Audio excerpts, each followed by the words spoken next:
How do we want to do it? You want to do it. Do what? This. We're back with Dell and Jake in the studio today. No, that's super stupid. Hey, you're learning the board now. Yeah, we've learned a few things. Man. We've been working hard. Yeah. We spent a lot of time today working on We stuff. started the first half doing our photo session. Yeah, getting some photos. D's pretty awesome. Yeah. She really is. And Dell, you don't like taking pictures, and I don't like taking pictures. You don't like okay. You don't like taking photos like behind the camera. You don't like being in the photos. I love the process behind the camera. Uh-huh. I hate being the one in front of the camera. Same. It feels so awkward to me. Yeah. Being the subject matter is just weird. Yeah, it really does. And it's weird that I do it for a living, and I hate being in front of No, the that camera. makes sense to me. No, I guess so, because then I'm always behind Yeah, it's like a mechanic never works on its own car. Right? True. I've taken thousands of pictures every weekend, and my family has no pictures of themselves. Yeah. It's weird. I mean, Dee and I have never done a couples session together at all, but I've done probably over 300 couples. That's crazy. Speaking of couple sessions, I think me and Nikki are going to get a couple sessions. I think soon. you need to. We need to. It's a lot of fun. Don't tell the her. downfall She of won't that- watch this, so it's fine. You know the downfall and what I've found What's doing that? in my business. People get divorces right after couple. Oh, no. I'm not, okay, look, I'm just telling you. Oh, no. If you're about 6 to 7 years in, okay, Okay. and you're planning a family session Okay. or a vacation with your spouse, Mm-hmm.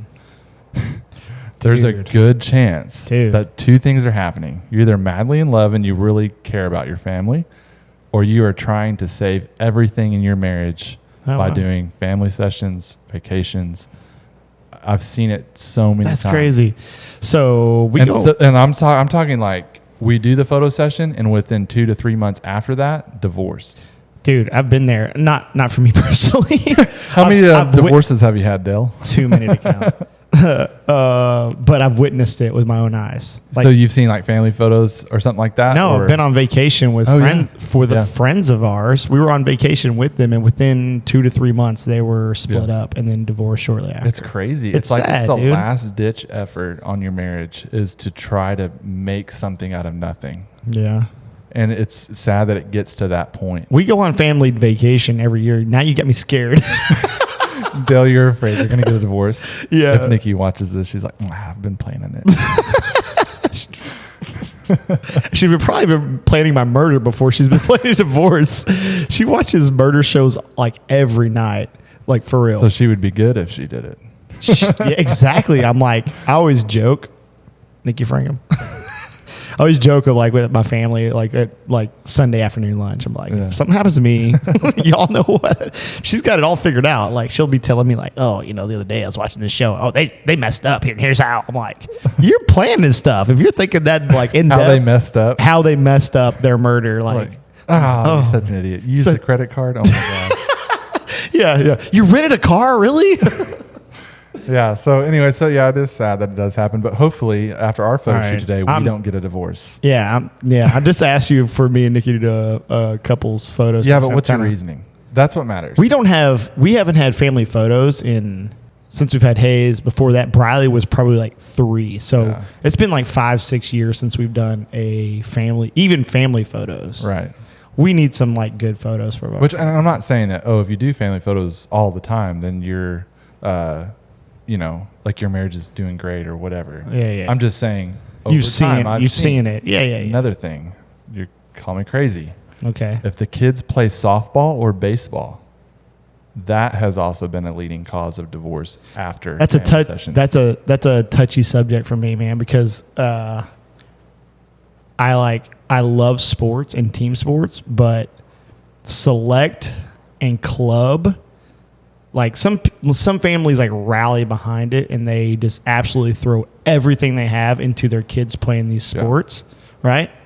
And I'm like, hey, that's awesome. But at the same time, I'm like, every single weekend, you're dedicating your life to making sure your kid is playing a sport. And this is hard because I'm not saying it's a bad thing, but at the same time, like you've poured so much into them playing in a sport, and then they're probably going to turn 18 years old and play their last game. Yeah. Potentially play college, potentially play AAA ball pros, but the percentages are really small. Mm-hmm. But you see a lot of parents like throw everything into it, and it's on one hand, it's like, I love the dedication. On the other hand, I'm like, is it too much? I don't know if it's dedication. Is it? I think it's taking a void in your marriage and you're pouring it into something else. Like, I just think, okay, so there's like part of a relationship is missing. So then people in marriage, they start living their relationship with their kid. Yeah. Like the part that the husband, like in my house, husband, wife come first, kids second.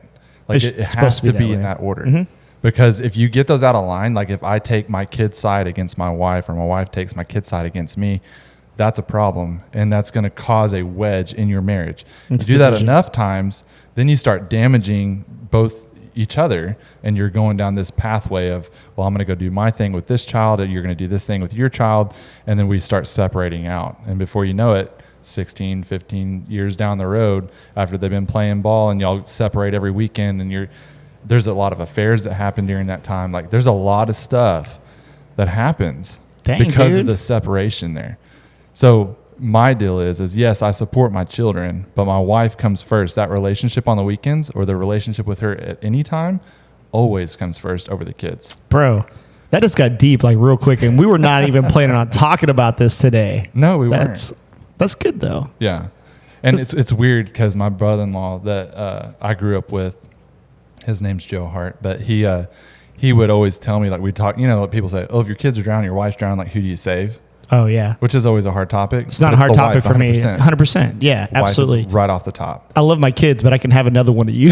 That's true, but you can't find another wife. You can, but you do. No. I always tell Nikki this for real. Like I tell her all the time. She's like, I'm like, if something ever happened to you, I'm not talking divorce, something happened to you. Yeah. I would not get remarried. And I joke around and I say all the time it's because I don't want to have to be retrained. Like you've already been it's taken 16 years for you to get me to this point. Your programming is done. Yeah, exactly. I'm just on short circuit. I joke around about that, but I truly believe like God made her for me. Yeah. You know what I mean? And if I can always keep that in perspective, yeah, everything's gonna be okay. Yeah. And Dee said already, I'll haunt you. You will never find another wife if I go first. That's fun. Which is completely fine. It's kind of like with the Lord, like once you've tasted and you've seen that it's good, you don't want that relationship separated. And that's how it is with my wife. I've tasted and I've seen the fun times. We're best friends, everything. What more could I ask for? I couldn't find that relationship again. It's just what it's supposed to be. That's what it's supposed to be. Yeah. And if she goes, then I'm here to do something else or support my children to do whatever I need to do. Yeah. That's a hard subject too. We don't like talking about it. Yeah, it is. We've already prayed. If we go, we all go at the same time. We all want to die at the same Just time. get it over with. Yeah, because I don't want to be separate. What's the point after that? No, yeah, I agree. It would be really tough. It would be tough, but it's even harder if you're left behind. It's really tough. I think so. I really do. I've seen that in the last 10 years. I've seen it happen twice, and it leaves a destruction trail when you lose a spouse. Yeah. So I want to actually talk about my mom real quick then. Because obviously I lost my dad 4 years ago. Yeah. And she is an incredibly strong woman, right? Mm-hmm. And, I've joked around and said, hey, Mom, if you ever got with somebody, it'd be fine. But she's like, not happening ever, Yeah. And I commend her for that. You know what I mean? I'm like, she was dedicated to my dad, 100%. And, but I have seen the toll that it has taken on her life. Yeah. It's hard on her. Being separated from her husband, from my dad. Dude, I'm about to cry. No, that's But fine. I've seen the toll it's taken on her life, and it's been really hard on her. Yeah. So I know it's like that separation from the one you're supposed to be with, right? Especially for the amount of years they spent together. Right. They developed their entire life around each other, right? Yeah. So it's super hard to see my dad gone and my mom having to do life without him, right? She's doing an incredible job, don't get me wrong, but I don't want to sound like she's not the same person, but at the same time, she's not the same. It affects you. It's affected her, right? Yeah. She's not the same person in some ways. Yeah. It's really hard to watch. That's sad, man. Yeah. But pray for her. Yeah, for sure. Yeah. But what's weird about being in marriage is that you really do take on the personality of that other person. Like, I'm sure you've seen it before. Like, you and Nikki probably get habits together. Well, you definitely, you start carrying some of the same character traits that you did not have before. Right. Some for the good, some for the bad. You know what I mean? Well, when the Bible says that you're gonna join, you're gonna become one. Like, it's funny. Dee and I will be walking around the house, and at the same time, we can look at each other and wink, and nobody planned it. Not like crazy wink, like, hey, what's up? It's like instantly just wink at each other. We know across, and then we'll just start laughing because we know what we're talking. Like, it's just weird. That's funny. It really is weird. But over a span of time, like, Dee and I haven't been separated very much. Like, the longest that we've ever been separated is when I just got this new job. Yeah. Like a week at a time. That's insane. Dude. Before, Dee and I, if you find me, Dee's with me. Yeah. If Dee's somewhere, I'm with her. Like, we don't do a lot of separate things. So the most time I've ever spent every year I do this one trip, hunting.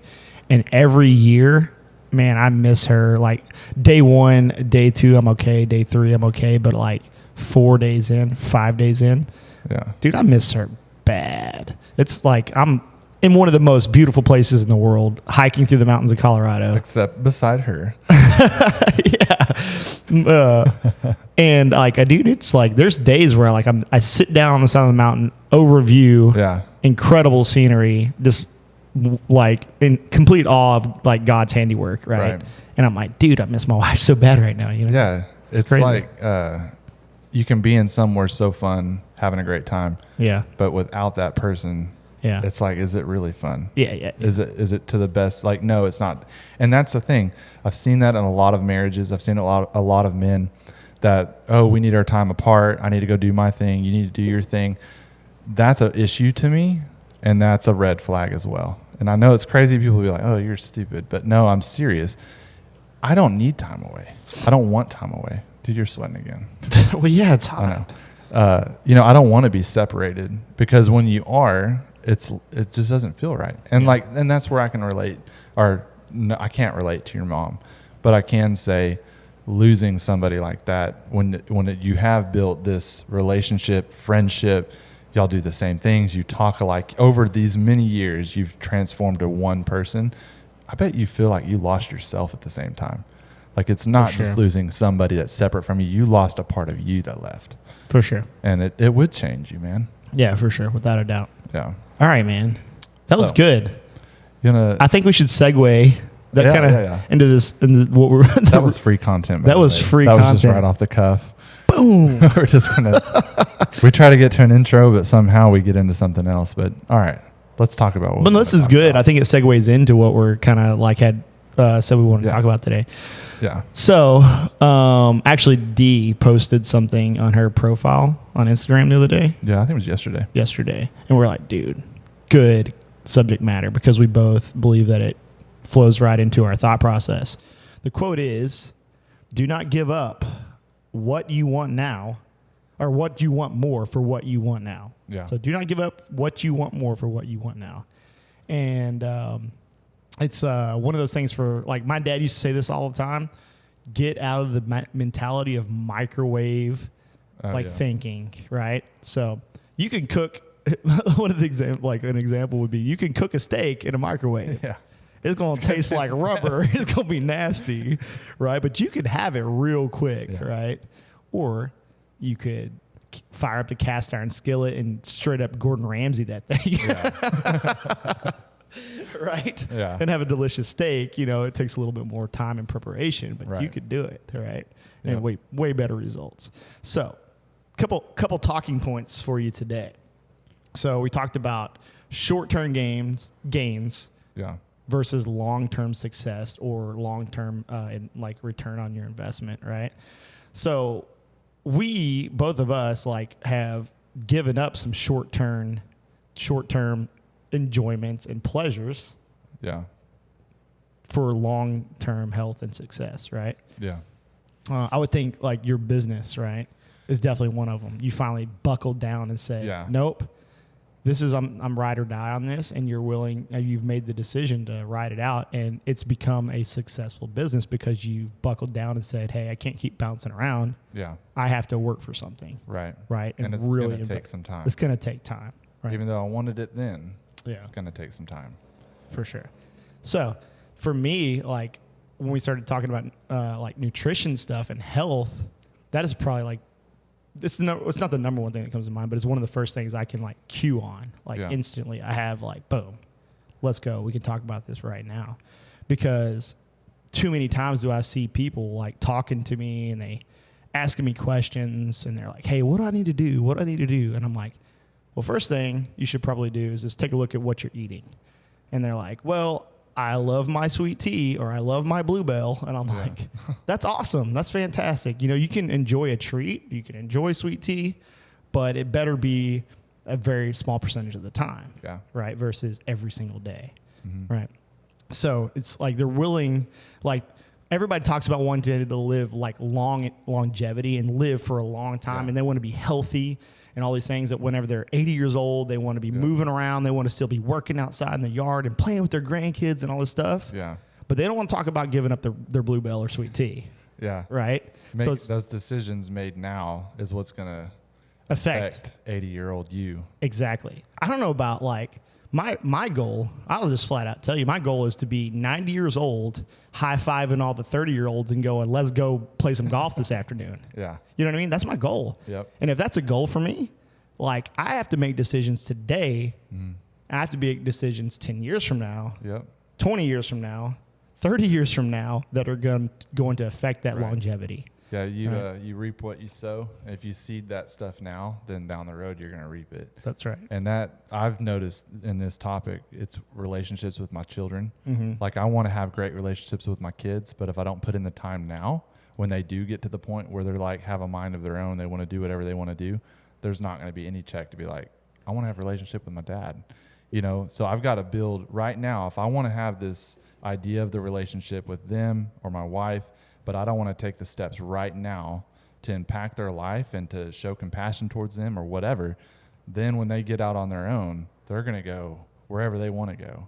You know, you know what I'm saying? Like, yeah, for sure. As far as if you take that time now, build a relationship now with your wife, if you're single, or if you have a family, you build your relationship now instead of coming home, getting on the recliner and be like, well, whatever, just don't care. And I'm not saying you have to spend a lot of time with your children, but I am saying take time to not even just enjoy the time with them, but just invest in their relationship with them. They are little people.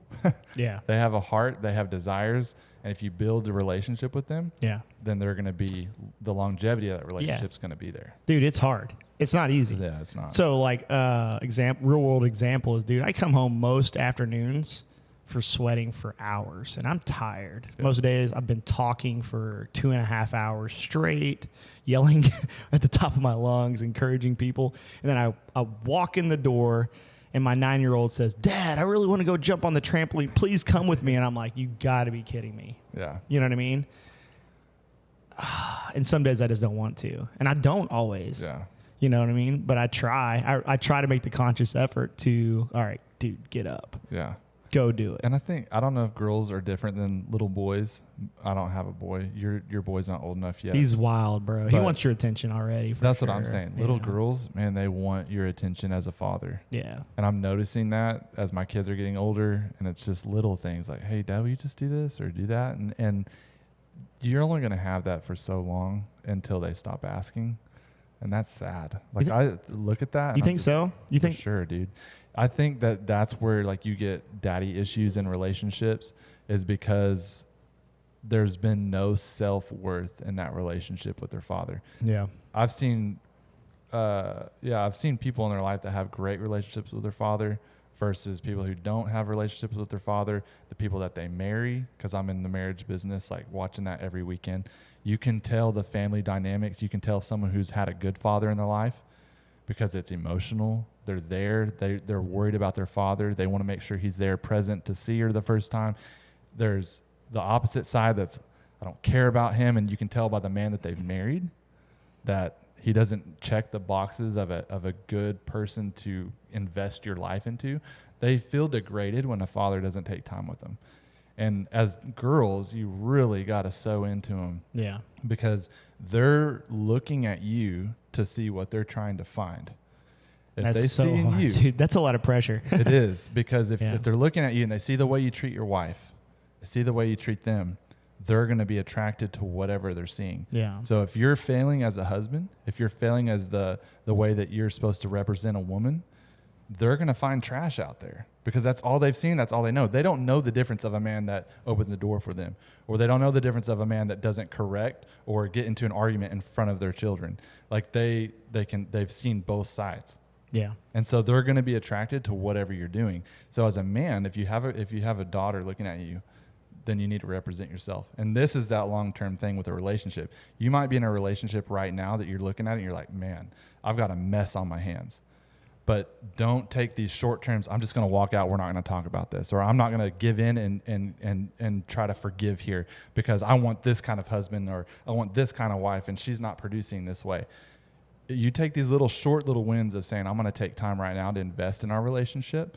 Then you're going to reap maybe a month, maybe 2 months. And you might have to go strong on your own for a while, but eventually that relationship is going to come together and you're going to have what you're desiring in your heart. But it takes work. Everything we're doing takes work. Takes work.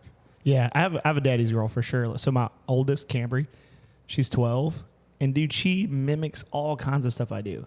Like, so I'm a gym owner. I coach people for a living, and she sees it. And I'll hear about her coaching her cousins, like through workouts and stuff. It's hilarious, but at the same time, it reminds you that the things that you do, they're paying attention, especially if you have one that really, really kind of clings to you or kind of like leans towards you. Yeah. So it just reminds me like frequently, like, dude, my daughter is watching what I'm doing. Yeah. How I'm acting, how I respond, if I get angry. Yep. All of it. She is paying attention, man. And how you talk. Yeah, everything. Everything. She's paying attention. She's literally mimics my life. And sometimes I'm like, oh no. So when I was raised, I was told not to spit. Spitting was a bad thing. Of all things, spitting? Right? Spitting. Oh, man. So it's funny because I spit. Like if I'm walking in a parking lot or something, I have dry mouth, whatever, to spit. Yeah. Well, I noticed one day I was walking into Target and I was like, I spit. And then I hear like 2 spits behind me. That's I look back, both of my girls. It doesn't matter when I do it. Yeah. They will always spit right after me. I'm like, what are y'all doing? This is totally unrelated, but this is funny that it reminded me of something. I played golf the other day, and my uncle, every time he would tee off, he would swing, crack. He'd spit right after. Like, what are you doing? It was super weird, like little quirk that you did. But I guess it's just a manners thing. I mean, this is how I was raised, and then I did it. Yeah. Because when you start working out, dude, you got sweat coming in your mouth, all kinds of stuff. You're just like, oh, I got to get this out. Yeah. So anyway. I usually just slobber. Even that. But something so little, they're watching. They're watching. Yeah. 10,000 foot view, man. Yeah. You got to look, step back. Yeah. You have to be able to step back and go, okay, 10 years from now, whenever my daughter's 22, potentially getting married in that age. Yeah. Is she going to be looking for a man that is I would be proud of? You know what I mean? And she's hopefully going to be looking for somebody that has the characters that I think that I have, which I don't think I have all the characters perfect. My characteristics are perfect. I'm a long ways from it by far. My wife will give you the list. But, man, I try to treat my wife with respect. And I try to make sure that my kids know that she is loved. You know what I mean? So I'm hoping that my daughters will they'll pick up on those things. Yeah, so, for sure. We really want them to do that. Yeah, man. But yeah, that was good, Jake. This guy right here, man, he just flows. You just flow, dude. Like you get on a subject like that, like you're passionate about your daughters and stuff like that, and it flows from you. I love marriage. Marriage has been one of the best things that's happened in my life. Yeah. Yeah, and so marriage for me doesn't start when the ring goes on it. Yeah. It started. I mean, it does start there, but a lot of people end there. Oh yeah. It doesn't end. Yeah. Now you're starting the journey. You got the ring on it. Everything's fine. Yeah. Now the fun begins. Yeah. And it's that process of life and continually changing. There's been a time in our marriage where we went like 3 or 4 years and maybe we didn't change anything to become better together as a married couple. And you can tell it impacts your life, and you look back and you're like, man, it's been 2 years and we haven't progressed any. your marriage should be progressing every day, every year. You should be stepping forward, getting better and better, doing different things, because it's the people that get stagnant that they start looking for the old style, which is like how it felt before we were married. Yeah. And we have this lovey-dovey stage and stuff like that. And that's just, it's unrealistic. You have this person in your life to grow with continually. And that's what we're trying to get. Yeah. That's another podcast though. Is it? Yeah, There's I think so, for sure. A lot of content in that one. Yeah. We're going to do one about marriage for sure, like deep dive into it. Yeah. So we talked about the 10,000 foot view a little bit. Yeah. So let's talk about, let's look at that angle. The 10,000 foot view, if you've never heard of this, is like, hey, you need to step back and look at whatever you're endeavoring in, right? And you need to be able to go, what does this need to look like in 10 years, 5 years, 1 year, 6 months, 3 months, 1 week, today, right? Yeah. And if we don't have that ability to go, what do I want this to look like in the future, we're probably going to be doing a lot of tail chasing. So earlier this morning, you mentioned type 1 fun, type 2 fun. Yeah, man. What does that mean? Type 1, type 2 fun. Type 1 fun is like we go to a theme park, right? Mm-hmm. And Jake and Dale high five. We hop on a roller coaster and we hoop and holler the whole way down. Woohoo! We're having a blast, man. And we get off and immediately we're like on this super high. And we're like, that was fantastic, right? Yeah. That's type 1 fun. And we never talk about it really ever again, right? It could be something totally different, right, too. But it's an easy example because roller coasters are over so fast, right? And that's the point, right? You do something, it gives you this really big high, but it doesn't have like really a lasting impression on your life. Right. Type 2 fun is the type of fun of like you do something really hard, and in the moment you may be going, man, this is tough. It's so difficult. My body may even be hurting, right? Mentally, it's grueling. And then a year later, 2 years later, you're still talking about it, and you remember it as one of the funnest things you've ever done, right? So, yeah. Can you tell me what would be fun that sounds that bad? Dude, okay, I've done a lot. Some of the words grueling. Yeah, so I mean, what is something? Okay. Yeah. Sounds like I want to be. Well, I talked about elk hunting earlier a little bit. I touched on it. Yeah. Dude, man, I'm like elevation and all the elevation gains, so actually hiking up mountains and all the actual vertical that you do is grueling on the body. Yeah. Okay. And so like halfway through the trip, towards the end of the trip, my body is exhausted. Right. Like literally. And I like my feet hurt, my legs are on fire, like my calves are exhausted, right? And I am like 100% determined. I have a goal, right? So I have a goal to kill an elk with my bow. Yeah. And I have that goal, and I'm relentless in that pursuit. So I'm willing to put myself through a lot of pain to achieve that goal, right? And while I'm doing it, I'm like, man, dude, this is hard. It's really hard. My body is like rejecting the idea the whole time, right? You know?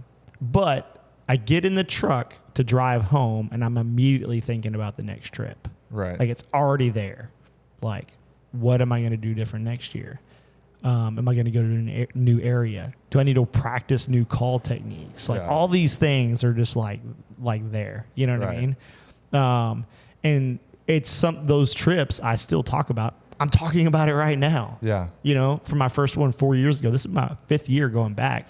And every year I talk about how much fun it is being in the mountains and how beautiful it is. And, you know, so type 1 fun, something over super quick, but we get this high from it. And, you know, we're like, woo, right? Yeah. And then there's that type 2 fun where like afterwards you're like, man, that was incredible. And you tell your friends about it, right?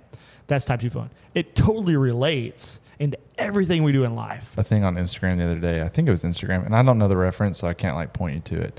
But a guy, he's like, they're all shooting bows together. And a guy walks up to him. He's like, here, give me a quick sermon real quick. And he throws him something. It's like right off the top. And he says, he's like looking around. He's looking around. He's like, oh, okay. So with shooting a bow with sights, if it's moved just a little bit where you're standing 50 yards down, it's going to be way off. Way off. And that's kind of where this relates. You know, you're starting here. You're at a point. You have an idea of where you want to go. But the little decisions you make that don't lead toward your goal, they're little. And then, but 50 yards down there, you're missing the target. Yeah. So over that time, as far as archery is concerned, that's what it would be.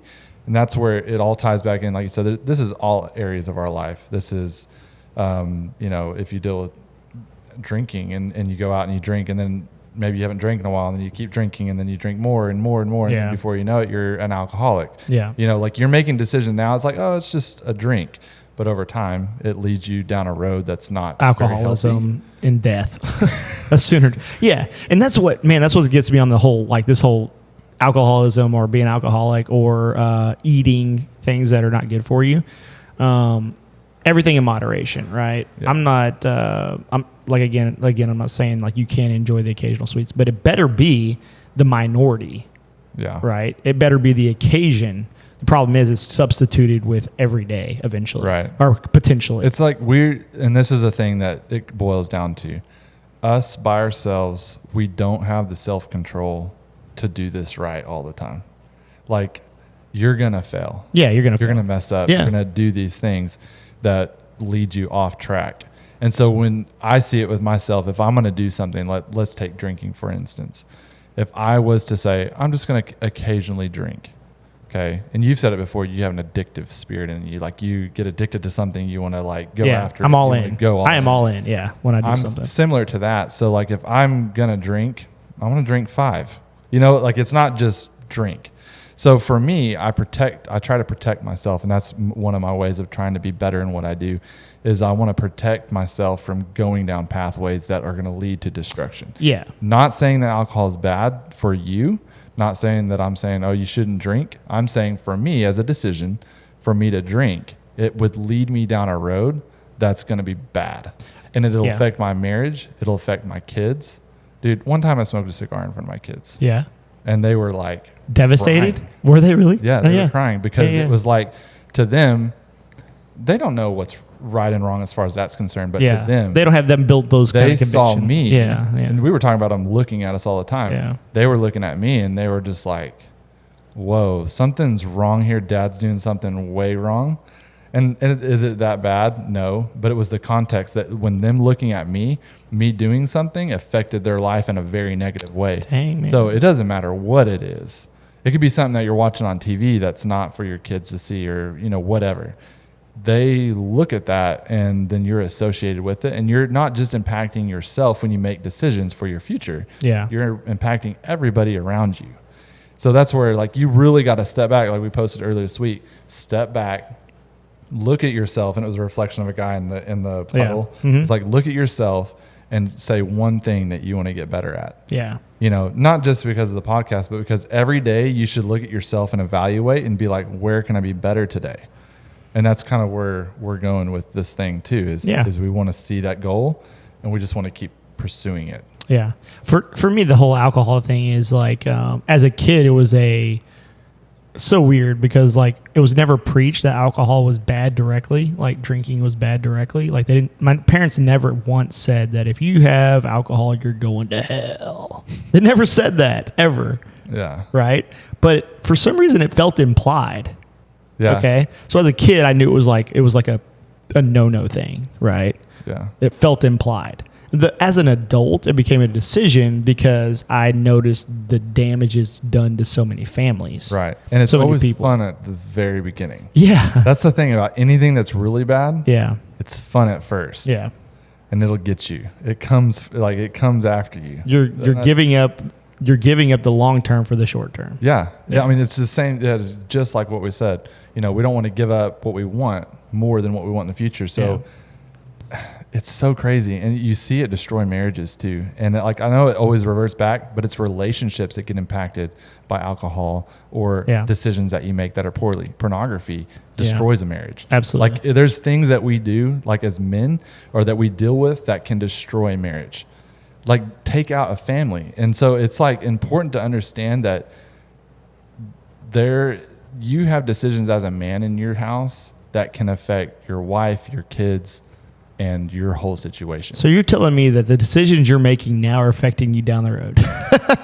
In another formative way, yes. So basically everything we've been talking about is the same thing. It's the same thing. It doesn't matter if it's food. That's why I said I don't want to narrow it down to just, eating a cookie or alcohol. Yeah. It's not just that. Yeah. It's being a father. It's being a husband. It's being a son to your parents. It's every aspect of life that it boils down to. Yeah. So. Dude, for sure. That was good, Jake. I love when you go on these like it's only like a minute or two, but like you hit a rant and I'm like, that was solid gold. Really? Man. Caden, he says I'll rant for hours with him. If Caden and I get in a conversation, Caden's like sitting in the corner. Falling asleep. He's like out. That's hilarious. When Dee and I first started dating, I would pray. I'd be the one that prayed before we got off the phone. Remember when you're dating, you're like, oh. No, we didn't pray when we got off the phone. No? No. Man, building foundation. Yeah, apparently. Actually, you know what? I was actually warned in my relationships, don't pray until you know for sure, because God in a relationship will build such a strong foundation that there's some soul ties and stuff that can be built there. Because you're leaning on someone with prayer, that's a different thing. But as far as like Dee and I, we were like, we're going to pray. Like we loved each other right away. 3 days into it, we're like, we're 3 days. We're getting married. Yeah. Whoa. Like we knew right away. Dee knew before I knew. So she saw me. I didn't even meet Dee yet. I hadn't even met Dee, and we'll bring her on for that story one day. But I hadn't even met Dee, and she had already told her dad that she was going to marry me, and her dad was like, "No, you're not." Seriously? No, I'm dead serious. Wow. I had not even met her yet, and she had picked me out. We were at a church service. And I just got up in front and wanted to just look pray. at that hunk of a man. That's what it was like. You know what it was? I'll tell you the story about what it was that was actually happening. Is that we had a big old tree root, and like in church you do like prophetic acts, or you do something to display like what's actually happening. So there's a huge tree root, and they had an axe, and they were like, "Come up here and cut something because we're cutting the roots tonight." That's what they said. Gotcha. And I got up there and I was like, I'm cutting the roots for my generation because I don't like drugs and alcohol. I want to cut the roots that maybe our generation can step up and lead differently. So I cut the root. Well, when she saw that, I guess it's just a moment in time with God. You got in her roots, apparently. But she was just like, oh, Jacob. She liked me then. Yeah, that's crazy. That's a cool story. That's cool. We'll have to have her tell like the full about you guys one day. It's funny. She's a stalker. We got to have Nikki and Dee on both. At the same time. Yeah. We'll have to get another mic. Yeah, that's okay. We'll make that happen. But anyways, guys, stop giving up on things you want now for things you want more. It's that simple. You want to live long, healthy lives? Put the cookie down. You want to have a good marriage?